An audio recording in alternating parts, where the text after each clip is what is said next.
அன்னை பர்னிச்சர்ஸ், அன்னை திருமண சீர்வரிசை பொருட்கள், டிவி, ஃபிரிட்ஜ், வாஷிங் மெஷின் உள்ளிட்ட 200க்கும் மேற்பட்ட பொருட்கள் அடங்கிய திருமண சீர்வரிசை ரூபாய் 99,000 மட்டுமே. தமிழகம் முழுவதும் இலவச டோர் டெலிவரி. தொடர்புக்கு 7550144440 9345044044. MRL Realties Nature's Enclave, Coastal Heaven theme-based resort villa plots, ECR. மாதம் 10,000 வரை assured rental income. Lifetime free stay at resort. 30க்கும் மேற்பட்ட வசதிகளுடன். Call 9962888888. சில நேரங்களில் அரசியல் என்பதே கூட்டணி கட்சிகளோடு இயங்கி செல்வதுதான் அரசியல் என்று நினைக்கூடாது. நமக்குன்னு ஒரு கட்சி, நமக்கு ஒரு தனித்துவம் இருக்கிறது என்பதை சில நேரங்களில் தட்டி எழுப்பி சில பேருக்கு சொல்ல வேண்டி இருக்கிறது. இல்ல, நேரம், காலம், சூழல், இடம், பொருள், ஏவல் இருக்குல்ல. 2026 தேர்தலை நாம் முன்னெடுக்க இருக்கிறோம். கூட்டணியாகவும் இருக்கலாம், தனித்தும் இருக்கலாம், கட்சி தலைமை எப்படியும் முடிவு பண்ணலாம். இதற்கு அர்த்தம் தனித்து நிற்க போகிறோம் என்பதும் அல்ல, கூட்டணியோடு தான் தொடர போகிறோம் என்பதும் அல்ல. கூட்டணி ஆட்சி வைங்க திரு ஸ்டாலின் அவர்களே, எங்களையும் ரெப்ரசன்ட் பண்ணுங்க, மற்ற கூட்டணி கட்சிகளுக்கும் அமைச்சர் பதவி கொடுங்க அப்படிங்க மறைமுகமா கேட்குறீங்களா? பாஜக தமிழ்நாட்டில் வளர்ந்து வருது, நம்ம இன்னும் கொஞ்சம் வேகமா செயல்படணும் அப்படிங்கிற ஒரு காழ்ப்புணர்ச்சி இன்னைக்கு காங்கிரஸ்குள்ள வந்திருக்குதோ. அவங்க பாருங்கப்பா, எல்லாம் கரெக்டா சொன்னீங்க. லாஸ்ட் வார்த்தை தப்பா தெரியல உங்களுக்கு. NDTVல ஃபிளாஷ் போடுறாங்க, Annamalai clear the draft, south draft. Annamalai தென்னகத்தில் இருக்கக்கூடிய பாஜகவினுடைய வறட்சியை போக்குவாரா, இவ்வளவு பில்டப் கொடுத்து தான் போனாரு. கூட்டணியில் யாரா இருந்திருக்கிறாங்க? பெரிய கூட்டணியார் பாமகவுடைய வாக்கு வங்கி கோயம்புத்தூர்ல அவ்வளவு இருக்க போதா, அல்லது மற்ற யாருடைய மற்ற கட்சிகளுடைய வாக்கு இருக்க போதாங்க? பெருசா இல்லையே.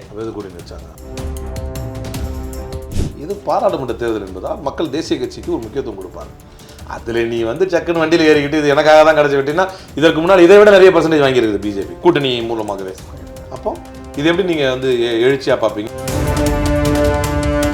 அப்போ in future maybe Congress Congress தலைமையில் கூட ஒரு அலையன்ஸை உருவாக்குவதற்கான ஒரு வாய்ப்புகள் தமிழ்நாட்டில் உருவாக எடுத்துக்கலாம். மாற்றம் ஒன்றே மாறாது.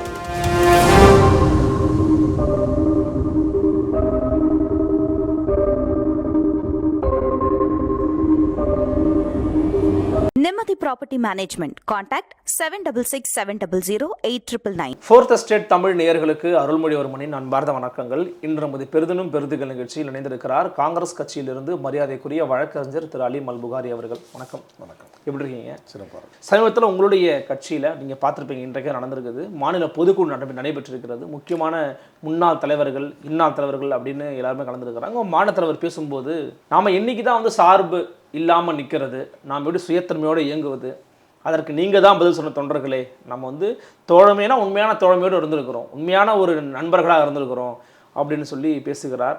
அதற்கு பிறகு மரியாதைக்குரிய EVK இளங்கோவன் அவர்கள் இந்த முறை நம்ம சிச்சதுக்கு காரணம் திமுக தான், அந்த கிரெடிட்ஸ் நம்ம கொடுத்து தான் ஆகணும் அப்படின்னு சொல்கிறாரு. என்ன நடந்துக்கிட்டு இருக்கு காங்கிரஸில்? ஒன்றும் நடக்கலை. இது என்ன நல்ல ஒரு ஆக்கப்பூர்வமான டிஸ்கஷன் நடந்துகிட்டு இருக்கு, அவ்வளோதான். எதிர்காலத்தில் ஒவ்வொரு காங்கிரஸ் தொண்டர்கள், இளைஞர்களுடைய வருகை அதிகமாக இருக்குது. தலைவர் செல்வ பெருந்தகை பொறுப்பெடுத்ததற்கு பின்னால் ஆக்கப்பூர்வமாக சிந்திக்கக்கூடிய இளைஞர்கள் ஏற்கனவே நல்லா தான் இருந்துச்சு. தலைவர் அழகிரி காலத்தில் அவர் ஒரு லெவல் வரைக்கும் கொண்டு வந்தார். இதற்கு அடுத்த ஸ்டேஜுக்கு தலைவர் செல்வ பெருந்தகை அவர்கள் அழைத்திருக்கிறார் கட்சியை. அப்போது அதில் இருக்கக்கூடிய இளைஞர்களுக்கு நம்முடைய நிலைப்பாடு என்ன, நம்ம எதை நோக்கி போகிறோம் என்பதை தெளிவுபடுத்த வேண்டிய கடமை அவருக்கு இருக்கிறது. அப்போ அவர் என்ன கடமை தெளிவுபடுத்துகிறார் அப்படின்னு சொன்னால், சில நேரங்களில் அரசியல் என்பதே கூட்டணி கட்சிகளோடு இயங்கி செல்வதுதான் அரசியல் என்று நினைக்கூடாது. நமக்குன்னு ஒரு கட்சி, நமக்கு ஒரு தனித்துவம் இருக்கிறது என்பதை சில நேரங்களில் தட்டி எழுப்பி சில பேருக்கு சொல்ல வேண்டி இருக்கிறது. அந்த நிலையைத்தான் அவர் சொல்கிறார். அதே நேரம் தலைவர் EVK இளங்கோவன் சொல்வதையும் மறுப்பதற்கு இல்லை. நேரம், காலம், சூழல், இடம், பொருள், ஏவல் இருக்குல்ல. நீங்க இப்பதான் வெற்றி பெற்றிருக்கிறீங்க, கூட்டணியா இருந்து இந்தியா கூட்டணியா வெற்றி பெற்றிருக்கிறீங்க. வெற்றி பெற்று உடனடியாக ஒரு இடத்துல நாம எப்ப தனித்து இயங்குறது அப்படின்னு கேட்கறதுங்கிறது டக்குன்னு உதாசீனப்படுத்துற மாதிரி இருக்கே திமுக. கட்சியுடைய பொதுக்குழு சார், இது கட்சியுடைய பொதுக்குழு. உள்ள அந்த கட்சியை பற்றி தான் பேசுவாங்க, கூட்டணி விஷயங்கள் பேச மாட்டாங்க. தன் தொண்டர்களை முறைப்படுத்துவது என்ன, உங்களை எப்படி பட்டை தீட்டுறது, உங்களை அடுத்த கட்டத்துக்கு எப்படி கொண்டு போகிறது, நீங்கள் தொய்வில்லாமல் நீங்கள் அரசியல் பணி எப்படி செய்கிறது, நம்முடைய இலக்குகள் என்ன. ஏன் இப்போ கூட ஆம் ஆத்மின்னு நினைக்கிறேன், இப்போ தேர்தல் தேர்தல் முடிஞ்சவனே சொல்லிட்டாங்க, அது ஸ்டேட்டுக்கு தான். அப்படி பார்த்தா 2026 தேர்தலை நாம் முன்னெடுக்க இருக்கிறோம். கூட்டணியாகவும் இருக்கலாம், தனித்தும் இருக்கலாம், கட்சி தலைமை எப்படியும் முடிவு பண்ணலாம். எது செஞ்சாலும் தப்பு கிடையாது, எப்படி முடிவெடுத்தாலும் அது தப்பு கிடையாது. பட் இந்தியா அலையன்ஸ் என்பது பாராளுமன்ற தேர்தலுக்காக வைக்கப்பட்டதான், சட்டமன்ற தேர்தலுக்கானது கிடையாது என்பதும் எல்லாருக்கும் தெரிஞ்ச விஷயம்தான். அதனால தான் ஆம் ஆத்மி கூட அப்படி சொல்லுது. இது கட்சி தலைமை ஒரு பொதுக்குழுவில் இந்த கட்சியினுடைய எதிர்காலம் எப்படி இருக்க வேண்டும் என்பதை பற்றி பேசுகிறது. ரெண்டாவது, நாங்கள் வரலாறு இல்லாதவங்க கிடையாது. 1964 வரைக்கும் இந்த மண்ணை ஆண்டு கொண்டிருந்தவர்கள். அப்படின்னும் போது நமக்குன்னு ஒரு ப்ரீவியஸாக ஒரு ஹிஸ்ட்ரி இருக்குது. நம்ம இனிமேல் என்ன கொண்டு போக போகிறோம் என்பதை டிஸ்கஸ் பண்ணுறாரு தலைவர். சில பேர் பேசுனது நான் நேரில் உட்காந்து கேட்டு தான் நான் வர்றேன். உங்களுடைய கருத்துக்களை சொல்லுங்கள் அப்படின்னாரு. நம்ம எப்படி முன்னெடுக்க போகிறோம் அப்படின்னா உத்வேகம் பிறக்கும். திரும்ப ஒரு முறை நாம் வழக்கம் போல் திமுக கூட்டணியில் இருக்கிறோம், இந்த கூட்டணியை எப்படி சிறப்பாக எடுத்து செல்வது நான் பேசிகிட்டு இருக்கோம். தேர்தல் முடிஞ்சிருச்சு, நல்ல வெற்றியை கொடுத்துருக்குறோம். நம்முடைய கட்சி இண்டிபெண்ட்டாக நம்முடைய ஸ்டாண்ட் என்ன, நம்ம என்ன செய்ய போகிறோம், இதற்கு அர்த்தம் தனித்து நிற்க போகிறோம் என்பதும் அல்ல, கூட்டணியோடு தான் தொடரப் போகிறோம் என்பதும் அல்ல. ஒரு பொதுக்குழுவில் கட்சி நிர்வாகிகளுக்கு கட்சிக்கு ஒரு புது ரத்தம் ஊட்டி ஒரு புதிய சிந்தனையை நோக்கி நம்மலாம் போகணும், உங்களுடைய கருத்துக்களை சொல்லுங்கள் என்று கருத்துக்கள் வாங்குகிறார். முடிவுகள் எடுப்பார், அது பரிசீலிக்கப்படும், அது தேசிய தலைமையிலேருந்து அறிவிக்கப்படும். முடிவுகளுக்கும் இங்கே நடக்கிற பொதுக்குழுக்கும் என்ன சம்மந்தம் கிடையாது. இல்லை, பொதுக்குழுவில் பேசுறதுக்கு நீங்கள் சொன்னது தான் காரணமா, இல்லை கூட்டணி ஆட்சி வைங்க திரு ஸ்டாலின் அவர்களே, எங்களையும் ரெப்ரசன்ட் பண்ணுங்க, மற்ற கூட்டணி கட்சிகளுக்கும் அமைச்சர் பதவி கொடுங்க அப்படிங்க மறைமுகமாக கேட்குறீங்களா? கேட்டாலும் தப்பு இல்லையே, அப்படி பார்த்தா கேட்டால் தப்பு இல்லையே. அதை கன்சிடர் பண்ண வேண்டியது அவங்களுடைய பெருந்தன்மை. அவ்வளோ. ஏன்னா பொதுவாக எப்போ தருவாங்க அப்படின்னா, இப்போ நம்ம பாஜக சொல்கிற மாதிரி தான், நாங்கள் சிவகங்கை காளிதாருக்கு கொடுத்தோம், கேட்காமையே கொடுத்தோம், இப்போ நீ மகனை கேட்கலாம் கொடுத்தா ஆகணும் அப்படின்ற மாதிரி சூழல்களை பொறுத்து தான் அது முடிவாகும். அப்படி இப்போ நாங்கள் கூட தான் கேட்கலாம், எனக்கு ஒரு அமைச்சர் பதவி கொடுங்க திமுகவில் அப்படி கூட கேட்கலாம். நாங்கள்லாம் கூட்டணியில் இருக்கிறோம் இல்லையா, என்னை எப்படியாவது இது பண்ணி விட்டு எனக்கு ஒரு கொடுத்துருங்களேன் ஒரு அமைச்சர் பதவின்னு கேட்கலாம். கேட்குறது தப்பே கிடையாது. ஒரு கவர்மெண்ட் ரெப்ரசன்டேஷன் அதை கன்சிடர் பண்ணுறது யாருடைய கை இப்போதைக்கு ஓங்கி இருக்கிறதோ அது அவங்களுடைய பெருந்தன்மையை பொறுத்தது தானே. மற்றபடி அந்த நிலையில் போகலையே, அதை தான் சொல்கிறேன். அந்த மாதிரி கிடையாதுன்னு தான் நான் சொல்கிறேன். நீங்கள் தான் யூ ஆர் ஆஸ்கிங் மோர். அதுக்கு அடுத்த கட்டம் அது. இப்போ தொண்டர்களை உற்சாகப்படுத்த கட்சி சார்ந்து இயங்குவதை பற்றி பேசுவதற்காக அப்படி பேசினாருன்றீங்க. வேற எந்த அரசியலும் இல்லை இருக்கு, அது எப்படி இல்லாமல் போகும் அது. ஆனால் இது கூட்டணிக்காகத்தான் பேசுகிறார் என்றும் எடுக்க முடியாது, தனித்துத்தான் நிற்க போகிறோம் என்றும் எடுக்க முடியாது. ஏன்னா இது தேசிய கட்சிங்க, தேசிய தலைமை தான் முடிவு பண்ணீங்கன்னு அண்ணாமலை இருக்கிறாரு. இது தலைவர் செல்வ பெருந்தகை. ஒரு இன்க்ளூசிவ் பாலிடிக்ஸ்னா என்ன என்பதை கற்றுக்கற்றே பல்வேறு அனுபவங்களை பெற்ற தலைவர் இவர். அண்ணாமலை மாதிரி 35 வயசுல தலைவர். பாஜக தமிழ்நாட்டில் வளர்ந்து வருது, நம்ம இன்னும் கொஞ்சம் வேகமாக செயல்படணும் அப்படிங்கிற ஒரு காழ்ப்புணர்ச்சி இன்னைக்கு இப்போ காங்கிரஸ்குள்ள வந்திருக்குதோ. அவங்க பாருங்கப்பா, எல்லாம் கரெக்டாக சொன்னீங்க. லாஸ்ட் வார்த்தை தப்பா தெரியல உங்களுக்கு? இல்ல கேட்குறேன், காழ்ப்புணர்ச்சி அப்படி கேட்குறேன். ஃபேர் கான்டெஸ்ட் தானே அது. அப்படி வளருதுன்னு எடுத்துக்கிட்டாலும் அது அதாவதுங்க. இல்ல போன வாட்டி இந்த வாட்டி நாங்கள் கூட தான் வளர்ந்துருக்கிறோம், அண்ணாமலை கிரெடிட்ஸ் எடுத்துக்கிறாரு. அதிமுகவே நாங்கள் வீழ்த்திட்டோம் அப்படிங்கிறாரு. தப்புங்க, அதெல்லாம் தப்பு. அதாவது 10 ஆண்டு காலங்கள் இதுவரை இந்தியாவை யாரும் ஆள முடியாதுன்ற அளவுக்கு கோர பிற்பற்களை கொண்டு எல்லாத்தையும் உங்கள் கண்ட்ரோலில் எடுத்துட்டு, ஒரு பக்கம் கவர்னராக அந்த ரிசைன்மெண்ட் நில்லு, இல்லை பெரிய பெரிய தலைங்க, ஒரு பக்கம் MOS இவரை நில்லுங்க, நீங்கள் நில்லுங்க, நீங்கள் ஏற்கனவே இப்போ சென்ட்ரல் மினிஸ்டராக இருந்தவர், நீங்கள் நாகர்கோவில் இதில் நில்லுங்க, கன்னியாகுமரி நில்லுங்க அப்படின்னு இவ்வளோ பெரிய ஸ்டார் வேட்பாளர்களை போட்டுவிட்டு எல்லாரையும் ஊனப்படுத்திட்டு, அடுத்தவங்களுடைய ஃபண்ட்ஸ் எல்லாம் முடைக்கிறது, காங்கிரஸ் ஃபண்ட்ஸ் எல்லாம் முடைக்கிறது, இப்படிலாம் ஊனப்படுத்திட்டு திமுகவில் அப்படியே கோயம்புத்தூரில் நீ நிற்கிறேன், இப்போ யாருப்பா இங்கே ஒர்க் பண்ணுவோம், செந்தில் பாலாஜி தூக்கி போட்டு ஜெயிலில் வர, இல்லைனா ஒன்றுமே இல்லை. அதுக்கு நான் சொல்கிறேன், ஒரு வழக்கறிஞரா குப்பை கேசுங்க, அதை தூக்கி 1 வருஷமாக உள்ளே வச்சுருக்கிறாங்க. மது எல்லாம் அரவிந்த் கெஜ்ரிவால் போகிறாரு, செந்தில் பாலாஜி பார்த்து அப்படி பயப்படுறாங்க. அப்போ எதுக்கு இதெல்லாம் பண்றாங்க? இப்படி எல்லாம் 4.5 லட்சம் ஓட்டு வாங்கியிருக்காரு சொல்றாங்க அண்ணாமலை அவர்கள். கோயம்புத்தூர்ல 4 லட்சம் ஓட்டு வாங்கியிருக்காரு. டெபாசிட் வாங்கல அதிமுக. அதிமுக ஏன்டி கேட்டு இல்ல சொல்றேன் நான், அவர் சொல்றாரு அந்த இடத்துல கோயம்புத்தூருங்கிறது ஒரு போலரைஸ்டு பிளேஸா மாத்திட்டாங்க. ஓகே. ரெண்டாவது ஜமேஷா முபீன் என்கின்ற ஒரு மனநோயாளி ஏதோ ஒரு வெடிப்பை ஏற்படுத்தி விட்டான் அப்படின்னு முதல்ல வண்டியை தூக்கிட்டு போய் அது தீவிரவாத தாக்குதல்னு ஒப்பாரி வச்சது யாரு? ஸ்டேட் கவர்மெண்ட் இருக்குது. அதை முடிவு பண்ணி NIA கிட்ட போகணும், அதை கன்க்ளூடாகி வரத்துக்குள்ளே அதை போலரைஸ் பண்ணணும்னு நினச்சது யார்? கோயம்புத்தூர். இப்போ ஒரு பிரதமர் நரேந்திர மோடி என்கின்ற உலகின் மிகப்பெரிய ஜனநாயக நாட்டின் பிரதமர் கோயம்புத்தூருக்கு போய் பேசும்போது அதை நினைவுபடுத்தி பேசுகிறார். மீண்டும் பழைய வன்முறைகளை நினைவுபடுத்தி பேசுகிறாங்க. அந்த மக்களுக்கு இந்த மாதிரி போலரைஸ் பண்ணி அது மாதிரி நிறைய வடநாட்டு மக்கள் அங்கே இறங்கியிருக்கிறாங்க. அவர்களை போலரைஸ் பண்ணி அவங்க ஏற்கனவே போலரைஸ் ஆகியிருக்கிறாங்க. அவங்ககிட்ட இந்த வாதத்தை வச்சு இவ்வளவெல்லாம் செஞ்சு தன்னை அதுவும் எந்த அளவுக்குன்னா NDTVயில் ஃப்ளாஷ் போடுறாங்க. Will Annamalai clear the draft, south draft, Annamalai தென்னகத்தில் இருக்கக்கூடிய பாஜகவினுடைய வறட்சியை போக்குவாரா, இவ்வளோவெல்லாம் பில்டப் கொடுத்து தோத்து தான் போனார். எங்கே ஒரு பவர் கிடையாது. 103 இந்தியாவில் எந்த பதவியிலுமே இல்லாத இவருக்கு Y+ நினைக்கிறேன் கேட்டகரி. நான் ஒன்று கேட்குறேன், தோத்துட்டாரு தான், வெற்றி தோல்வி தான் தேர்தலை நிர்மாணிக்கிறது. ஆனால் அது அபாயகரமானதான் நீங்கள் பார்க்கலையா? திமுகவுக்கும் பாஜகவுக்குமான வாக்கு சதவீதம் ரொம்ப குறைவு தான். இதற்கு முன்னாடி அப்படி இல்லை, லட்சக்கணக்கில் இன்னுமே அதிகமாகவே வித்தியாசமாக ஜெயிச்சிருக்கிறாங்க திமுக. ஆனால் 4 லட்சம் வாக்குங்கிறது அபாயகரமானதான் நீங்கள் பார்க்கலன்னு கேட்குறேன். தனிச்சு நின்று வாங்கின மாதிரி பேசிட்டு இருக்கீங்க. அப்படி பார்த்தாலும் உங்கள் வாதத்துக்கு வரேன் அப்படின்னு தானே. இது கூட்டணியில் யாராக இருந்திருக்கிறாங்க? பெரிய கூட்டணியார் பாமகவுடைய வாக்கு வங்கி கோயம்புத்தூர்ல அவ்வளோ இருக்க போதா, அல்லது மற்ற யாருடைய மற்ற கட்சிகளுடைய வாக்கு வங்கி இருக்க போதாங்க? பெருசா இல்லையே. எது கூட்டணி வச்சாங்க? அவங்களே நீங்கள் கேட்கணும் இந்த கேள்வியை. வாக்கு வங்கி இல்லைன்னா எது கூட்டணி வைக்கணும்? அவங்க தேர்ந்தெடுத்து நின்ன தொகுதிகள்லேயே அவங்கள வாக்கு வங்கி அப்படிலாம் நீங்கள் அசால்ட்டாக பேசிட முடியாது. ஸ்டாட்டிஸ்டிக்கல் வைஸ் வந்து முன்ன பின்ன இருக்கலாம். இப்போது இந்த பக்கம் இருக்கிறது அவங்களே வாங்கிட்டாங்க எம்பி சீட்டு, சென்னையில் இவங்க நின்றாங்க, கூட்டணிகளே வைத்தார்கள். இப்படி நீங்கள் சொல்கிற மாதிரி அவங்களுக்குலாம் பெரிய வாக்கு வங்கி இல்லைன்னா அவங்க கூட்டணி வச்சிருக்க தேவையில்லையே. இதே வெற்றியை நான் தனிச்சு நின்று பெற்று போயிட்டேன்னு சொல்லியிருக்கலாமே. இந்தியாவை இது வந்து தேசிய அளவிலான தேர்தல். எப்பொழுதும் உதாரணத்துக்கு வச்சிங்களேன், எப்போதும் தமிழ்நாட்டில் 3வது இடத்தை பிடிக்கக்கூடிய கட்சியாக எது இருந்திருக்கிறது சட்டமன்ற தேர்தல்களிலே? திமுக, அதிமுக. அதுக்கடுத்து இங்கே கடந்த ஒரு 10 ஆண்டுகளாக வந்து நாம் தமிழர் கட்சி. போச்சு நாம் தமிழர். ஏன் நாம் தமிழர் பின்னுக்கு போயிடுச்சு? இது பாராளுமன்ற தேர்தல் என்பதால் மக்கள் தேசிய கட்சிக்கு ஒரு முக்கியத்துவம் கொடுப்பாங்க. அதில் நீ வந்து சக்குன்னு வண்டியில் ஏறிக்கிட்டு இது எனக்காக தான் கிடச்சி விட்டீங்கன்னா, இதற்கு முன்னால் இதை விட நிறைய பர்சன்டேஜ் வாங்கியிருக்குது பிஜேபி கூட்டணி மூலமாகவே. அப்போ இது எப்படி நீங்கள் வந்து எழுச்சியாக பார்ப்பீங்க? ஓகே, அப்போ இன்னொரு அடிப்படையில் ஒரு கேள்வி கேட்குறேன். திராவிட கட்சிகளை நிராகரித்து விட்டு என்னால் இங்கே ஒரு தேசிய கட்சியை வந்து வளர்த்துற முடியும் அப்படின்னு பாஜக எடுத்திருக்கக்கூடிய முடிவு உங்களை சுய பரிசோதனை செய்ய வச்சிருக்குன்னு எடுத்துக்கலாமா? சார், நான் இன்னைக்கு கூட சொல்கிறேன், ஒடிசாவில் நவீன் பட்நாயக் வீழ்ந்ததுக்கு காரணம் அவருக்கு என்று கொள்கை இல்லாதது தான். தமிழ்நாட்டில் உங்களுக்கு திராவிடம் பிடிக்காமல் போகலாம், ஆனால் நீங்கள் மதசார்பற்ற கொள்கையில் உறுதியாக இருப்பீங்க. Yes, everybody. அது இருக்கிற வரைக்கும் எங்களுக்கு எந்த கவலையும் இல்லை சார். நாம் அதனால் வாழ்ந்திருக்கிறோம், சிறப்பாக வந்து உலக அளவிலே வந்து கோல் வச்சிருக்கிறோம், உலக அரங்கிலே பேர் எடுத்திருக்கிறோம். நமக்கு அதெல்லாம் பெற்றுக் கொடுத்தது என்ன? நான் சொல்லுவேன் திராவிடம்னு, நீங்கள் சொல்லுவீங்க மதசார்பற்ற என்னுடைய பண்பு அப்படின்னு. ரெண்டுக்கும் பெருசாக ஒன்றும் வித்தியாசம் இல்லை, நேம் தான் வித்தியாசம்.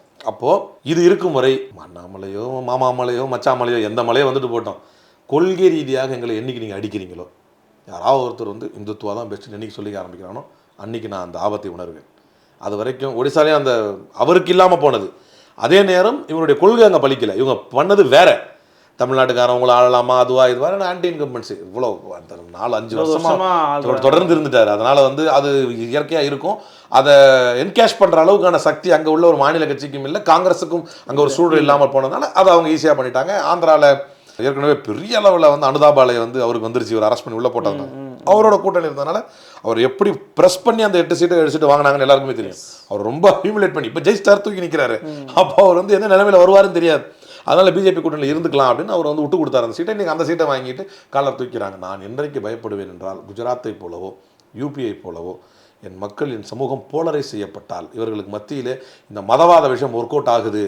63% Hindus in Tamil Nadu are regularly temple going, but still they are okay with their Muslim neighbors who are regularly beef eaters என்று சொன்னது இந்தியன் எக்ஸ்பிரஸனுடைய PW யூனிவர்சிட்டி ரிசல்ட், ஒரு ஆய்வறிக்கை. இந்தியாவிலேயே அதிகம் வாரம் ஒரு முறை கோயிலுக்கு செல்லக்கூடியவர்கள் இருக்கக்கூடிய மாநிலம் தமிழ்நாடு. இந்தியாவிலேயே 63% பேர் கோயிலுக்கு செல்லக்கூடியவர்கள். ஆனால் பக்கத்தில் ஒருத்தன் இஸ்லாமிய இருக்கிறான், அவன் பீஃப் சாப்பிட்றான்னா அவனோடு ஒன்றி உறவாடி சந்தோஷமாக வாழக்கூடிய மாநிலம் இது. இந்த நிலை ஒரு கால் என்றைக்காவது யாருடைய கையிலாவது மாறுமே ஆனால் அன்னைக்கு நான் பயப்படுறேன். அதுக்கு யார் என்ன வேணால் பேர் வச்சுக்கிட்டோம். சீமானை கண்டு நான் ஏன் பயப்படுகிறேன் என்றால், அப்படி மாற்றுவதற்கான ஒரு வாய்ப்பு சீமானுக்கு இருக்கிறது. ஏனென்றால் எந்த மாநிலங்களில் எல்லாம் மொழிவெறி, ஜாதிவெறி, இனவெறி, மதவெறி புகுந்ததோ அந்த இடத்தில் பாஜகவிற்கு நுழைவு வாயில் ஈஸியாக இருந்திருக்கு. கர்நாடகாலையும் அதுதான். நீங்கள் போய் சாதாரணமாக ஒருத்தன் பேசுகிறீங்க, அவனுக்கு அந்த கன்னடம் தெரியலன்னா அவனை அள்ளி அரவணைச்சு, தெரியலையா நீ கற்றுக்கோன்னு சொல்லலாம், சீக்கிரம் தெரிஞ்சுக்கணும். அவன் தெரியாத ஒருத்தன் அவன் கன்னடாலே பேசுவான். அனுபவிச்சிருக்கீங்களா? அதை நான் அனுபவிச்சிருக்கேன். அதுதான் அவனுக்கு தெரியாது, கன்னடா வந்து கன்னடா தெரியாமல் இருக்கு, பேசுகிறா கன்னடாவில் அப்படின்வான். இந்த வெறியை ஊட்டியதற்கு பின்னால் பாஜக அங்கே ஈஸியாகிடுச்சு உள்ள வரத்துக்கு. இந்த வெறி ஆந்திராவில் கிடையாது, இந்த வெறி தெலுங்கானாவில் கிடையாது, இந்த வெறி கேரளாவில் கிடையாது. அவன் பேசுவான், அவன் டக்குன்னு அடாப்ட் ஆகிக்குவான். அதனால தான் இவனால் கிராக் பண்ண முடியல. ஆனால் அவன் அடித்தா இந்திக்காரன், நான் வந்தால் இந்திக்காரனை பிடிச்சி உள்ளே போடுவேன், பொய் கேஸ் போடுவேன், கஞ்சா கேஸ் போடுவேன் என்றெல்லாம் மொழிவெறி. இன்றைக்கி வந்து மோடி பேசுகிறார், மக்களே யூபிக்காரங்களை திட்டுறதுக்காக அவங்க ஓட்டுன்னு. நான் தேடி பார்க்குறேன் யூபிக்காரங்களை இப்படி யார் திட்டினா அப்படின்னு, அல்லது வந்து தப்பாக பேசிட்டு மன்னிப்பு கேட்காம இங்கே யார் இருக்கான்னு இருக்கிற ஒரே ஆள் சீமான் மட்டும்தான். அப்போ என்றைக்கு நான் பயப்படலாம் அப்படின்னா, இந்த வெறி பாலிடிக்ஸ், அது மொழியோ இனமோ ஜாதியோ மதமோ, இந்த வெறி பாலிடிக்ஸ் என்றைக்காவது ஒர்க் அவுட் ஆகிடுச்சு தமிழ்நாட்டில். திராவிடியன் பாலிடிக்ஸே ஒரு ரேசிசம் தானே. திராவிடம் அப்படிங்கிறது ஒரு இனம் தானே சொல்கிறாங்க. நீங்கள் இன்னைக்கு கம்யூனிஸ்டுகள் சொல்கிறது அதுதான். சார், இனத்தை சொல்வது தவறல்ல.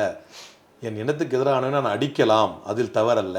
அவன் அப்பாவியாக கூட இருக்கலாம், அவனை உதைக்கலாம், அது தப்பில்லை. என்ன காரணத்தினால் இந்திக்காரனை அடி பண்ணார் சீமானு?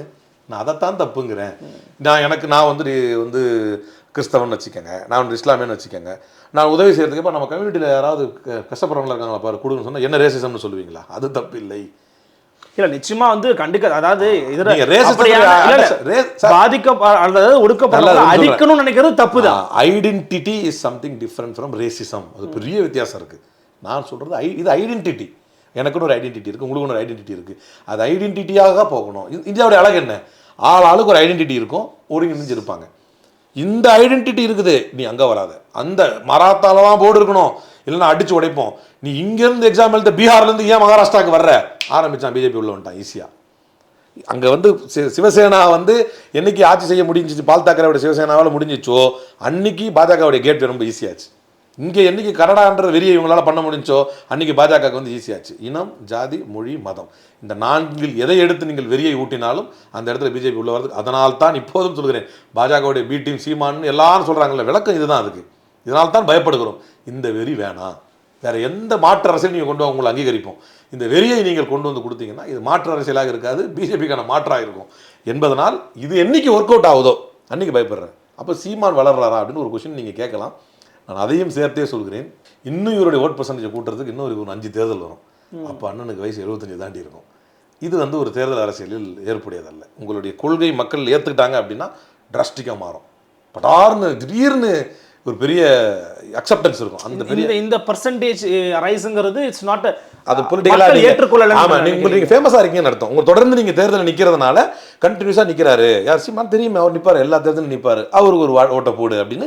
இது யதார்த்தமாக அது நீங்களே நாளைக்கு ஒரு கட்சி ஆரம்பிச்சு தொடர்ந்து நீங்கள் உங்களால் வசூல் பண்ணுற திறமை இருக்கணும். அந்த மாதிரி வசூல் பண்ணீங்கன்னா நீங்கள் எலெக்ஷன் நின்றுட்டே இருக்கலாம். வெற்றி தோல்வி என்னை பாதிக்காது, வசூல் கொடுக்கறதுக்கு ஆள் இருக்குன்னு நின்றுக்கிட்டே இருந்தீங்கன்னா மக்கள் உங்களை பார்த்து ஏதாவது ஓட்டு போட்டுக்கிட்டே தான் இருப்பாங்க. இந்த ரைஸ் வந்து அவரே சொன்னார், பயமாக இருக்குது எனக்குன்னு ஒரு இன்டர்வியூவில். என்னென்ன கஷ்டமாக இருக்குது, எவ்வளோ இப்படி வரும்னு. அவர் எதிர்பார்த்த மாதிரி வராது.